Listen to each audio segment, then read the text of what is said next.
historia de Chile. Salpacor, una trayectoria de liderazgo y profesionalismo. Cerca de usted. Ingeniería, construcción e inmobiliaria. Salpacor, construyendo país.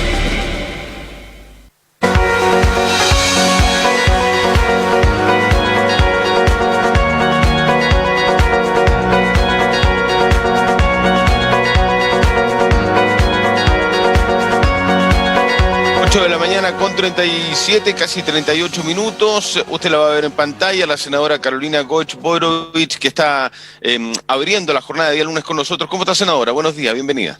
Muy bien, Mauro. Un gusto saludarte a ti, por supuesto, a todos los amigos y amigas que nos siguen.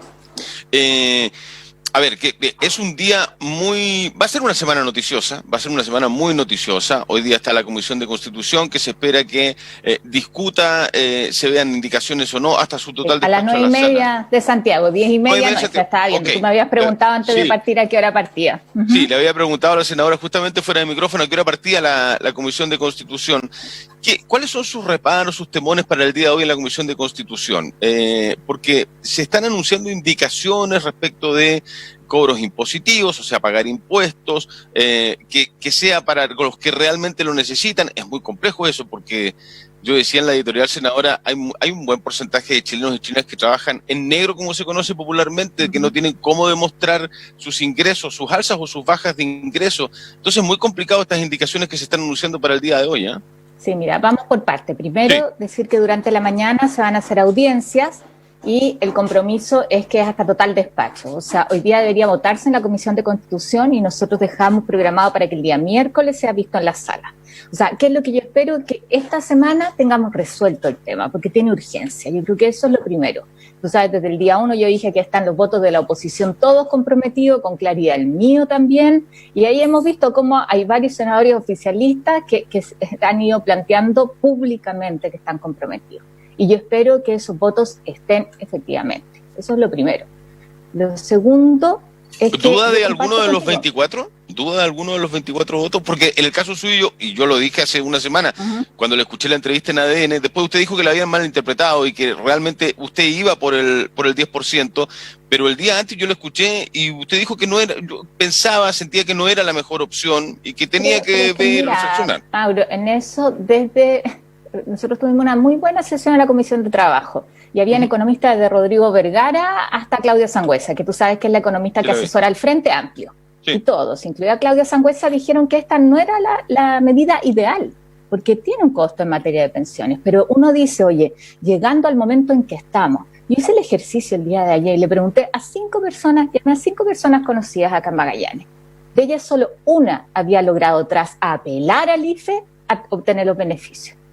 El resto, ¿qué le pasó? Que el banco se demoró 3 meses en contestarle para recién pedirle los antecedentes para postular un FOGAPE, ¿no es cierto? O alguna ayuda del Banco Estado. En el otro caso quedaba fuera porque tenía más mora de la que se necesitaba. Te fijas, una u otra cosa. O porque le siguen contemplando el ingreso de la hija que ya se independizó. Esas son historias recurrentes. Entonces lo que tú dices es cierto. Acá esta obsesión que ha tenido el gobierno por la focalización cuando hay una pandemia, que es la peor crisis sanitaria, pero también económica que hemos vivido a nivel mundial, no solamente aquí en Magallanes o en Chile, ¿no es cierto? O sea, acá la mayor parte de la gente necesita apoyo y el error del gobierno es tratar una y otra vez de ir achicando. Es la letra chica de la que la gente está cansada. Entonces, ¿qué me decía la gente? Ojalá que esta vez no jodan. Voy a usar esa palabra, te fijas, hay un chilenismo que no puedo decir por la radio, pero con esa franqueza, te fijas, o sea, hace un gran anuncio el presidente y se le cae 3 días después porque nos damos cuenta que el anuncio es para muy poca gente.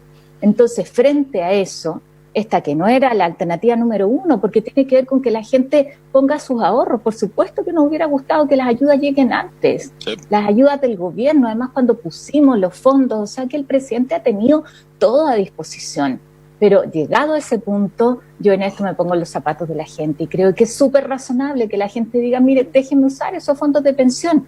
Y en el caso, además, de 3 millones de personas que podrían retirarlo todo porque no alcanzan a tener más de 1 millón de pesos, esas personas igual van a tener la pensión básica solidaria. O sea, eso es lo lamentable. En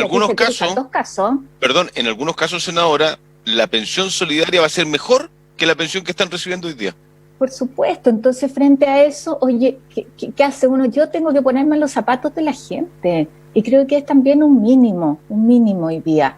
Cuando el Estado ha llegado tarde, cuando el gobierno ha sido incapaz una y otra vez. Mira, ayer anunciaba el ministro de Hacienda que esta semana va a presentar otra vez un proyecto para que no tengas que usarse el indicador socioeconómico de emergencia. Llevamos meses diciendo que este tiene que ser directo, que la situación de ingresos de muchas personas ha sido cero porque no han podido trabajar, personas que tenían un ingreso medio, a esa clase media nos estamos refiriendo hoy día. Entonces, oye, está esta alternativa, pero además se cruza, Mauricio, con que esto es el resultado de la campaña de las propias AFP. La gente que dice hoy día, si me dijeron que eran mis lucas. O sea, esa es la forma en que las AFP, en su fracaso respecto a la promesa de entregar buenas pensiones, asumieron la pérdida de legitimidad que tiene el sistema. Entonces se cruzan dos cosas frente a las cuales de verdad yo creo que hoy día la gente tiene que tener la posibilidad de decidir si quiere sacar ese porcentaje de sus fondos o no. Y por eso lo dijimos con tanta claridad.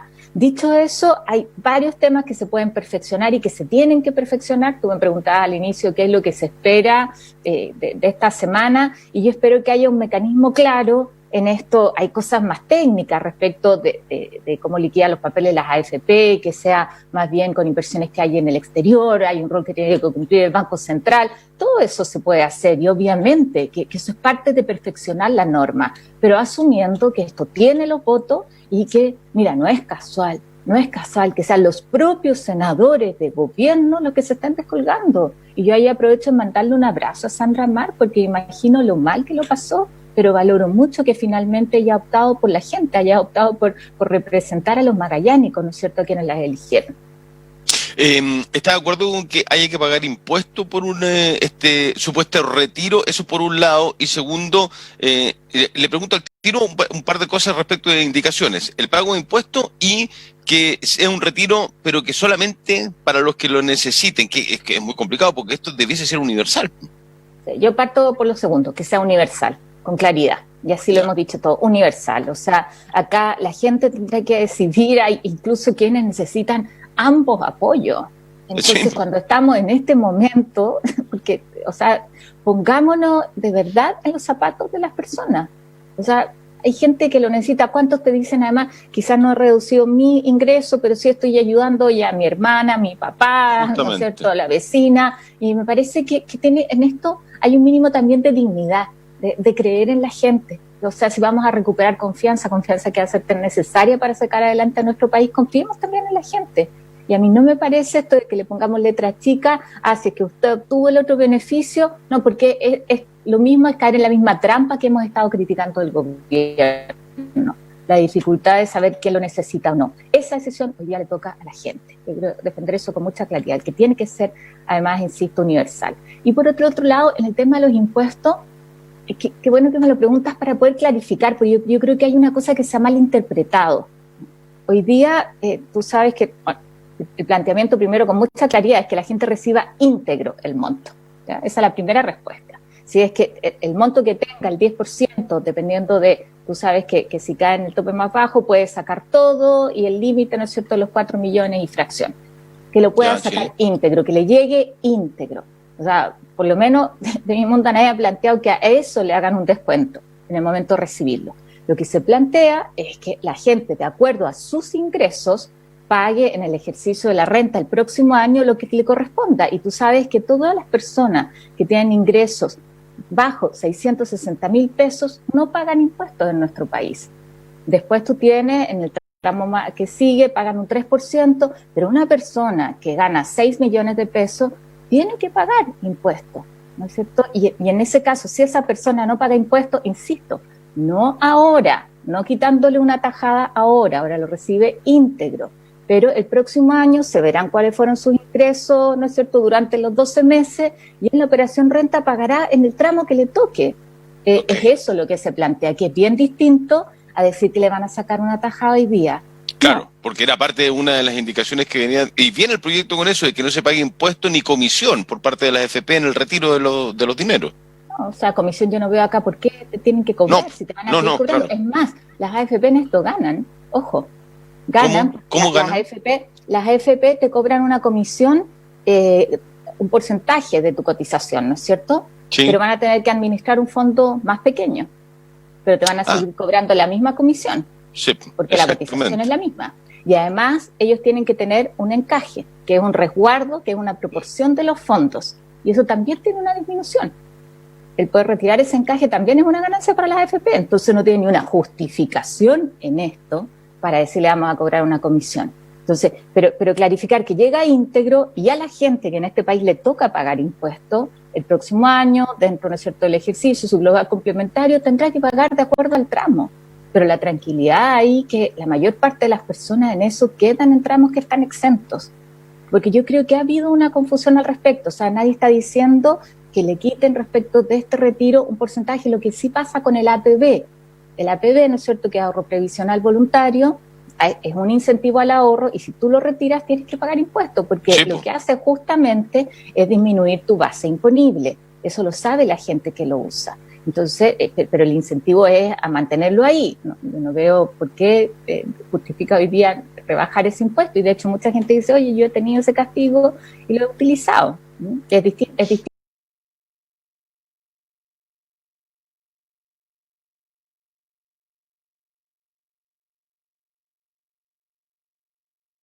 La situación y clarificar además, porque también yo he escuchado, hay información un poco confusa, que cuando a nosotros nos calculan el monto, ¿no es cierto?, de tu renta para los ingresos, ya se ha descontado el porcentaje que tú destinas a cotización, ¿ya? Porque algunos dicen aquí pagarían dobles impuestos. No, o sea, uno paga respecto de tu ahorro previsional, paga el impuesto que te corresponde, pero cuando lo recibes como pensión, no antes. ¿Ya? Eso solamente para clarificar, pero yo creo que lo que a la gente le interesa es que le llegue el monto íntegro. Esa es la respuesta más simple, ¿no es cierto?, más clara. Y esa es por lo menos la postura que yo voy a defender. Y el que tiene que pagar en el tramo más alto, o sea, porque a un ejecutivo que gana 10 millones de pesos, que podría recibirlo, vamos a rebajarle esto de sus impuestos el próximo año. No me parece que sea lógico. Ese cálculo, si es que a esa persona no le hiciéramos pagar impuestos el próximo año, significa del orden de un premio, un subsidio de 1,5 millones de pesos. Me parece que todo el mundo entiende que esa persona, de acuerdo a su renta, sí lo tiene que pagar. Entiendo, perfecto. ¿Duda alguno de los 24 votos de la oposición? No, en eso hemos estado conversando durante el fin de semana y en una postura muy firme, y además, como te digo, se han ido sumando. Vimos al senador Sandón el día de ayer, al senador Moreira, ahí está el senador Durana, ¿no es cierto?, el senador Sandoval. Y a mí me parece que el gobierno tiene que entender en la situación que se está. A mí me llama la atención, ayer estábamos en un debate en televisión con la senadora Fonbert y ella insistía en la constitucionalidad. Y decía, pero es que acá se están saltando las reglas del juego. Y yo le dice, perdón, o sea, está en un gobierno donde sus propios parlamentarios le dieron la espalda al presidente, donde le infringieron una derrota brutal, Mauro.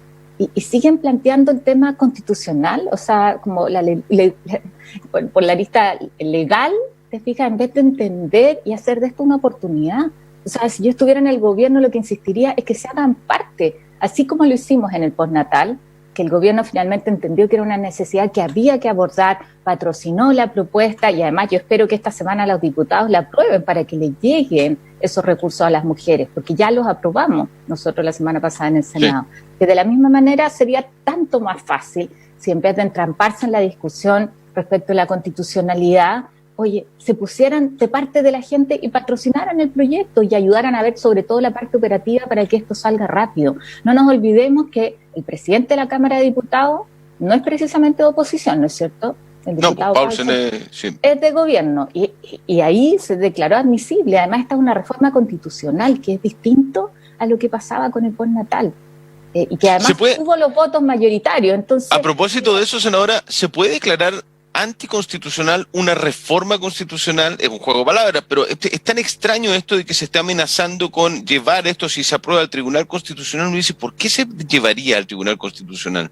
No, por supuesto, y además, mira, en esto el cerrojo que tiene la actual Constitución es el quórum, ¿no es cierto?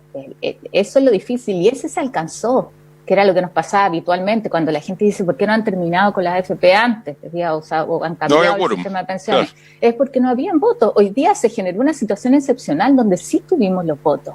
¿Y eso qué te está diciendo? Oye, si aquí los parlamentarios tenemos que responder a la gente y eso es lo que uno escucha de los colegas que se están descolgando del gobierno.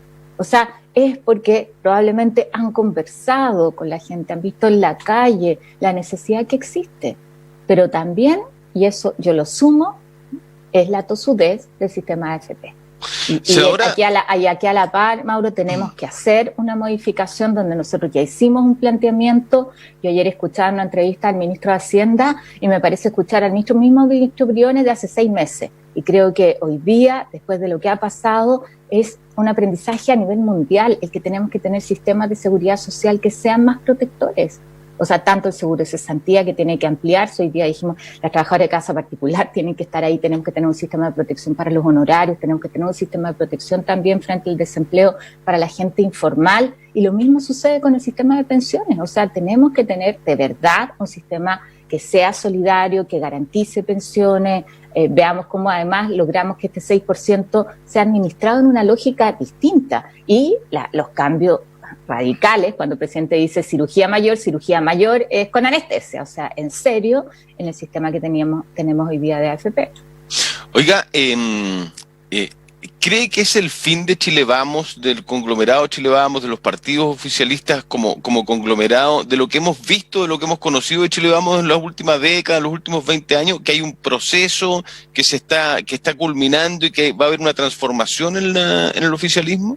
Sí, yo creo que sí. Yo veo ahí dos almas, una derecha más social, si lo dicen de alguna manera, y yo veo, sobre todo en el sector de RN, cómo han impulsado temas donde han sido más oposición al gobierno que gobierno. Y yo creo que esas cosas es bueno sincerarlas. Es muy complejo para el presidente, muy complejo porque todavía queda más de un año, ¿no es cierto?, de su administración y donde tiene que conducir procesos como el proceso constituyente, que va a requerir además una capacidad de diálogo, de poner paño frío, ¿no es cierto?, de regenerar confianza, porque esto es una tremenda oportunidad. O sea, yo creo que las crisis tienen que ser de verdad oportunidades y tenemos que, como país, o sea, lo que a mí me gustaría es que el gobierno entendiera que tiene que ser parte de esos cambios. Y hay muchas cosas, Mauro, que ya no se juegan en el código derecha-izquierda. Pero pensaba la gente que dice, oye, me da lo mismo si es de gobierno o es de oposición. Lo que yo quiero es que se hagan cargo de mi situación, que frente a esta pandemia el Estado sea más protector y quiero que ustedes se pongan de acuerdo rápido en el Parlamento. Entonces, eso tenemos que entenderlo, esta política de trinchera, donde yo veo todavía, sobre todo a la UDI, ya no sirve para el mundo de hoy, donde los desafíos son otros. Mira, ayer se hacía el anuncio respecto de los programas de empleo que deberían haber. El ministro anunciaba 2.000 millones para incentivar la contratación de mano de obra. Cuando tenemos que discutir cómo el teletrabajo llegó para quedarse. ¿Eso se hace desde la derecha y la izquierda o se hace más bien desde los códigos de futuro, de qué significa hoy día la incorporación de la tecnología en el mundo laboral? O lo que yo siempre pongo de ejemplo en el tema de salud. Una de las cosas que yo valoro de cómo se enfrentó esta pandemia es la integración de la red pública y privada y que fue clave para salvar vidas. Eso lo hizo un gobierno de derecha. De alguna manera se cayó un dogma que tenían, de que aquí por un lado estaba el privado y había que minimizar al Estado y no, hoy día la centralidad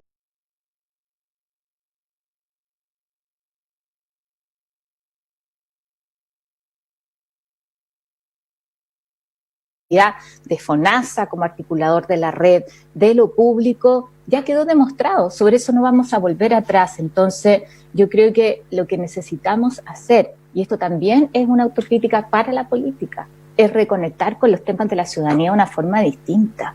Y ahí yo creo que lo que le pasa al gobierno es un espectáculo bien lamentable para la gente. Oiga, senadora, de una u otra manera esta probable candidatura, quizás sea un show, quizás no lo sabemos, pero Pamela Giles, cuando hace el anuncio de que podría venir a ser candidata a senadora, además la arroba usted en Twitter, ¿no? A propósito de una declaración, cuando no había claridad respecto a lo que iba a pasar con el 10% en el Senado, todavía no pasaba nada con la aprobación en la Cámara de Diputados. De una u otra manera, ¿la involucró a usted en una probable candidatura producto de lo que está haciendo la senadora Goich? Estoy pensando yo, dice Pamela Giles, en ir al Senado. ¿Qué le parecen este tipo de mensajes, anuncios? Yo sé que no son tiempos de hablar de candidatura, pero... Obvio, yo no contesté el Twitter, tampoco voy a contestar ahora respecto a un tema que me parece que no es pertinentes y además tratar de generar polémica, por favor, o sea, te insisto, lo que... Se lo quería plantear, no, yo entiendo y yo comparto, se lo quería plantear en términos de que venga alguien de otra zona a querer candidatearse o a querer ser senador o diputado parlamentario por Magallanes. Que se ha intentado varias veces, pero nunca ha resultado, nunca ha dado resultado esa fórmula. Yo creo que hoy día no es momento de hablar de candidaturas, vienen además tantos cambios. Tenemos un proceso constituyente donde yo no tengo duda que también van a haber cambios en cómo funciona el Parlamento. ¿Cuál es el equilibrio de poderes, no es cierto? Porque eso es parte de lo que hace crisis hoy día. Este centralismo exacerbado, donde finalmente el Parlamento, por no tener atribuciones, y representar a la gente, claro, juegas en el borde. Eso te está dando cuenta de un sistema que tiene que cambiar, que tiene que ser distinto. Y yo creo que nosotros tenemos que ser parte de esa discusión y además con mucha seriedad. Por eso, menos por Twitter. El Twitter es muy útil para conectar gente, pero también ha sido un espacio donde tú ves cómo se desvirtúan noticias, cómo se levantan noticias falsas, cómo incluso llegamos al tono de amenazas en algunas cosas. Y esto lo digo más bien en general. Cuidemos el ambiente, cuidemos también nuestra capacidad de diálogo, de entendernos en la diferencia, así como yo creo que si hay algo que tiene que cambiar es cómo la gente tiene una participación mucho más incidente. Y esto lo digo en el proceso legislativo, pero también lo digo respecto de cómo operan los gobiernos regionales. Creo que es el principal desafío, Mauro, aprovechando de comentar el anuncio paso a paso del día de ayer, que todos nos quedamos esperando que nos dijeran un poquito más, ¿no es cierto? Bueno, ¿cuándo? ¿Qué significa? Si está el presidente de la República en una conferencia de prensa para repetir lo mismo que ya sabíamos en una PPT que andaba dando vuelta. Pero lo que yo valoro de ahí, y creo que es lo clave y que hay que elaborar, es cómo se conversan los territorios con los actores locales. Porque eso es algo que le cuesta hacer, no solo al gobierno en particular, pero además le cuesta a la estructura del Estado. Entonces, como aquí en Magallanes nos sentamos todos a la mesa para decir, sí, estos son los indicadores, pero ¿qué implica? Todos tenemos ganas ya de que puede empezar un poquito a andar el comercio, ¿no es cierto? Pero no queremos correr el riesgo de volver atrás, porque ya vivimos un brote, ¿no es cierto? Pero para tener claro cómo actuar tenemos que compartirlo. ¿Cuáles son los sectores donde podemos partir o donde esa definición que se da desde el territorio requiere que se sienten todos los actores a la mesa? Y es ahí donde yo veo la debilidad. Espero que además la campaña comunicacional sea con los medios locales, porque ¿qué es distinto? Que los medios locales acá transmitan, oye, aquí llevamos tantas semanas y por lo tanto podemos pasar a la siguiente etapa. ¿Y qué significa? Que lo veamos en una cadena nacional donde se le habla de manera uniforme a todo el país. Entonces, bueno, es lo que estamos pidiendo hace meses. Bueno, no meses respecto a la pandemia, años respecto del desarrollo de la región, en rigor, ¿no? Si va de la mano con el centralismo.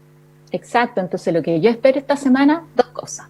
Una, que el gobierno no se le ocurra seguir con la amenaza de ir al TC, al Tribunal Constitucional con el tema del 10%, que se involucre, que no pierda la oportunidad, que no llegue tarde nuevamente. Y aquí, para nuestra región, te lo digo desde mi cocina aquí en la casa en Punta Arenas, lo que yo espero es que el intendente convoque a todas las fuerzas sociales, a los dirigentes, que este programa paso a paso sea construido de verdad entre todos. Eso del mundo político, es el mundo privado que tiene tanto que decir en esto.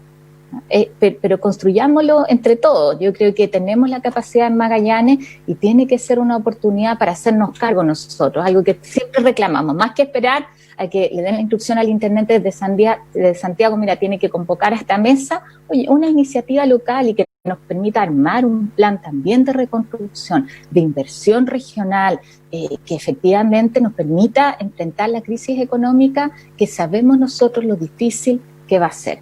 Si lo hacemos en conjunto, oye, podemos salir adelante mejor. Senadora Goich, muchas gracias por acompañarnos abriendo la jornada de día lunes. Que tenga un buen día lunes, una buena jornada. Muchas gracias. Una semana noticiosa. Sí, absolutamente. Conversando. Que esté muy bien. Chao, buen día. La senadora Goich conversando con nosotros a esta hora. Pausa y ya seguimos con este tema en la profundidad respecto del 10%. Vamos a conversar con el senador Bianchi y el diputado Bianchi en los próximos minutos. Venimos.